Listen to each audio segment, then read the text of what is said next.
أعوذ بالله من الشيطان الرجيم. بسم الله الرحمن الرحيم. كيف تكفرون بالله وكنتم أمواتا فأحياكم ثم يميتكم ثم يحييكم ثم إليه ترجعون. گزشتہ آیات میں اللہ رب العزت نے اپنے وجود، اپنے وحدانیت اور آپ علیہ الصلاۃ والسلام کے رسالت کے دلائل کو ذکر فرمایا۔ اب اگلی آیتیں بطور تفریح پیش فرما رہے ہیں کہ ایسا اللہ جو قدیر ہے، رحیم ہے، کریم ہے، عظیم ہے، اس ذات کی وحدانیت کا انکار، ان کے انعامات اور احسانات کا انکار، یہ انتہائی تعجب خیز ہے۔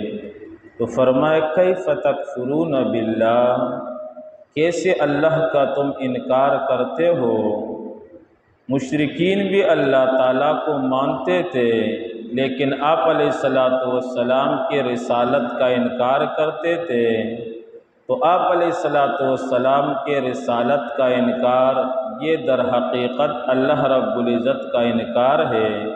اس لیے فرمائے کیف تکفرون باللہ وکنتم امواتا، اور تم بے جان تھے، فاحیاکم، پس تمہیں زندگی دی۔ اموات یہ میت کی جمع ہے، بے جان اور مردہ چیز کو کہا جاتا ہے۔ اس جملے کے اندر اللہ تعالیٰ نے اپنے صانع ہونے کی دلیل کو بیان فرمایا کہ نیز سے ہس کرنے والا، عدم سے وجود بخشنے والا تمہیں تنہا اللہ ہے۔ فَأَحْيَاكُمْ، پھر عدم سے وجود تمہیں بخشا، تمہیں زندگی عطا فرمائی۔ ثُمَّ يُمِيتُكُمْ، پھر تمہیں موت دے گا۔ ثم یحییکم، پھر تمہیں زندگی دے گا۔ ثم الیہ ترجعون، پھر اسی اللہ کی طرف لٹائے جاؤ گے۔ تم نہیں تھے، تمہیں زندگی عطا فرمائی، دنیا کی زندگی، پھر اللہ تعالیٰ تمہیں موت دے گا، اور پھر روز قیامت تمہیں دوبارہ زندگی عطا فرمائی جائے گی۔ اس آیت کے اندر دو زندگیوں کا تذکرہ ہے، ایک دنیا کی زندگی کا اور ایک روز قیامت کی زندگی کا۔ قبر کے اندر جو زندگی ہے، برزخ زندگی، جہاں سوال و جواب ہے، جہاں عذاب اور ثواب ہے، وہ قرآن پاک کی دوسری آیات اور احادیث متواترہ سے ثابت ہے۔ لیکن وہ زندگی ہو بہو دنیا کی زندگی کی طرح نہیں ہے، تو اس لیے الگ اس کا تذکرہ یہاں پر نہیں فرمایا۔ وہ زندگی دنیا کی زندگی کا تکملہ ہے اور آخرت کی زندگی کا مقدمہ ہے، اس لیے جداگانہ اس کا ذکر اللہ نے نہیں فرمایا۔ ورنہ قبر کی زندگی یہ قرآن پاک کی آیات اور احادیث متواترہ سے ثابت ہے۔ مرنے کے بعد انسان پتھر نہیں بن جاتا یا لکڑی نہیں بن جاتا۔ پتھر اور لکڑی کو تو ثواب اور عذاب نہیں ہو سکتا، جیسے مماتی پنج پیری گمراہوں کا عقیدہ ہے کہ مرنے کے بعد انسان پتھر بن جاتا ہے۔ تو پتریوں کا یہ عقیدہ قرآن پاک کے خلاف ہے۔ مرنے کے بعد قبر کے اندر زندگی ہے، وہاں ثواب بھی ہے، وہاں عذاب بھی ہے۔ اگر نیک ہے تو ثواب اور بدلہ ملے گا، اگر برا ہے تو قبر سے ہی سزا کی ابتدا ہوگی۔ تو اس آیت کے اندر دو زندگیوں کا تذکرہ ہے۔ اب اگلی آیت کے اندر اللہ تعالیٰ اپنے احسانات، انعامات کا تذکرہ فرماتے ہیں۔ والذی، اللہ جل جلالہ وہ ذات ہے، خلق لکم ما فی الارض جمیعا، پیدا کیا تمہارے لیے جو کچھ زمین میں ہے۔ یعنی تمہارے نفع کے لیے اللہ تعالیٰ نے اس سارے جہان کو بنایا ہے، جہان کے چیزوں کو بنایا ہے۔ جیسے حدیث قدسی میں آتا ہے، خلقت الاشیاء لاجلک، بنی آدم دنیا کی ساری چیزیں میں نے تیرے فائدے کے لیے بنائی ہیں، وخلقتک لاجلی، اور تجھے میں نے اپنی پہچان، اپنی عبادت اور اپنی رضا حاصل کرنے کے لیے بنایا ہے۔ تو جتنی چیزیں ہیں یہ انسان کے فائدے کے لیے اللہ تعالیٰ نے پیدا فرمائی۔ ثم استوى الى السماء، پھر اللہ تعالیٰ نے قصد کیا، متوجہ ہوا آسمان کی طرف، فسواہن سبع سماوات، 7 آسمان اللہ تعالیٰ نے برابر کیے۔ جس طرح 7 زمینیں ہیں اسی طرح 7 آسمان ہیں، اور یہ آسمان اور زمین اور جتنی چیزیں ہیں یہ بیکار اور عبث نہیں ہیں، بلکہ یہ انسان کے نفع کے لیے ہے۔ دنیا کے اندر جتنی چیزیں ہمیں نظر آتی ہے، چاہے ہم اس میں نفع سمجھے یا نہ سمجھے، لیکن ہر ایک اللہ فرماتے ہیں کہ تمہارے فائدے کے لیے ہے۔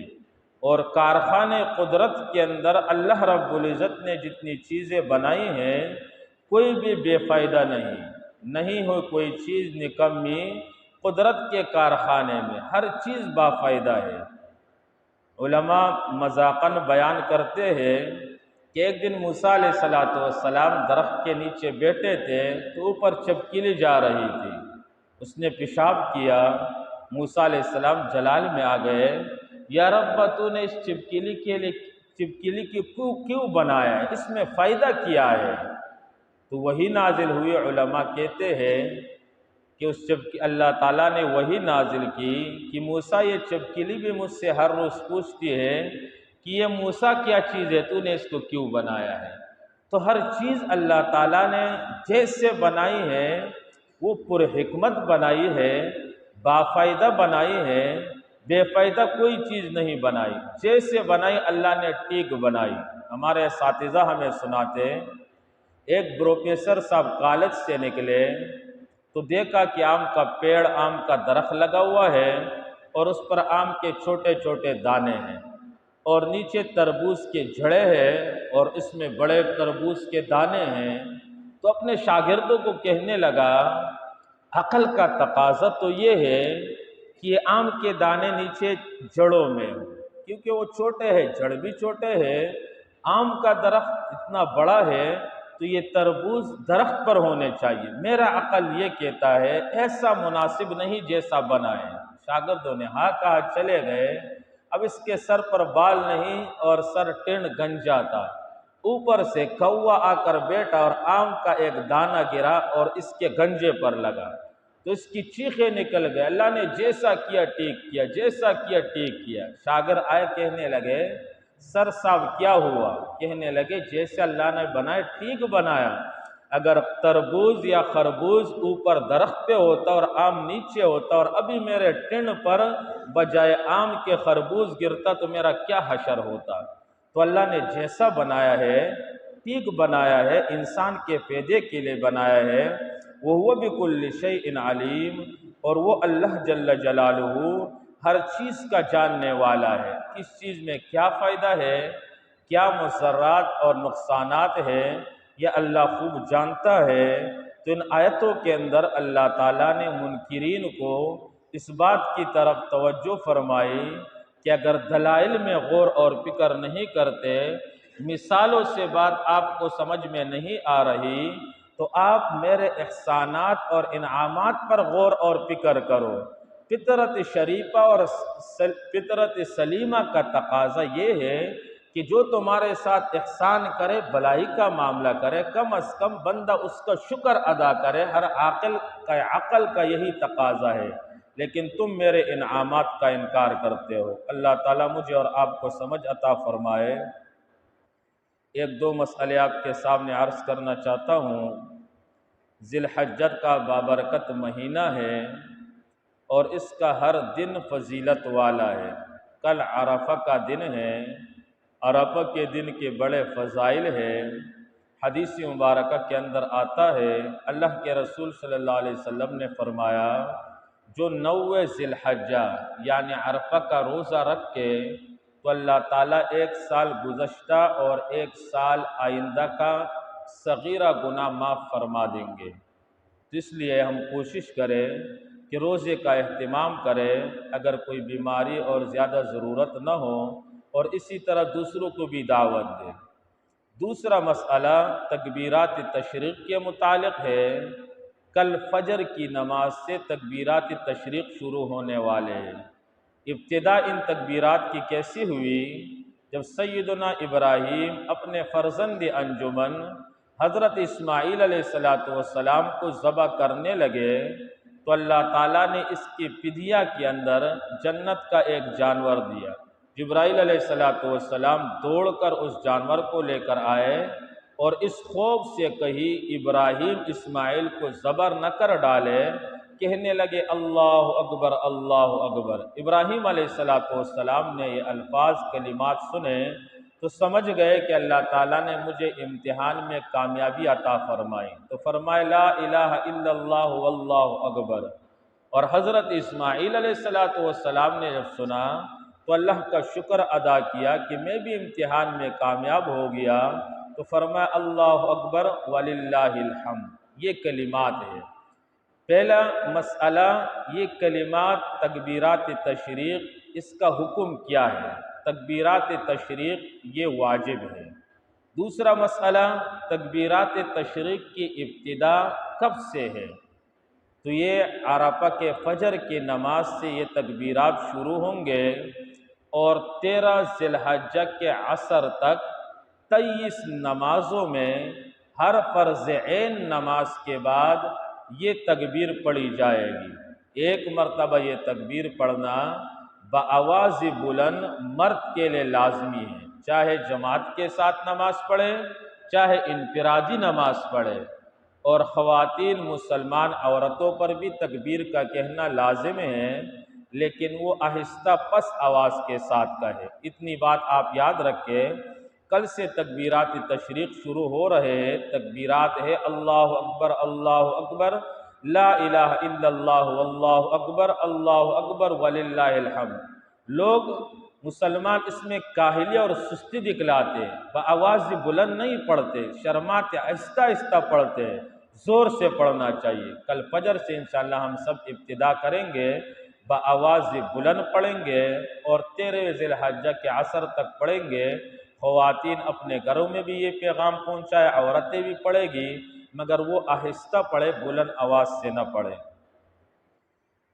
کیف تکفرون باللہ وکنتم امواتا، کیسے تم اللہ کا انکار کرتے ہو، وکنتم امواتا، اور تم تھے بے جان، فاحیاکم، پس تمہیں اللہ نے زندگی دی، ثم یمیتکم، پھر تمہیں موت دے گا، ثم یحییکم، پھر تمہیں زندگی دے گا، ثم الیہ ترجعون، پھر اسی اللہ کی طرف لٹائے جاؤ گے۔ هو الذی، وہ اللہ جل جلالہ، خلقکم، جس نے بنایا تمہارے فائدے کے لیے، ما فی الارض جمیعا، جو کچھ زمین میں ہے سب، ثم استوى الی السماء، پھر متوجہ ہوا آسمان کی طرف، فسواہن، پس برابر کیا ان کو، 7 سماوات، 7 آسمان، وَهُوَ بِكُلِّ شَيْءٍ عَلِيمٌ، اور وہ اللہ کریم ہر چیز کا جاننے والا ہے۔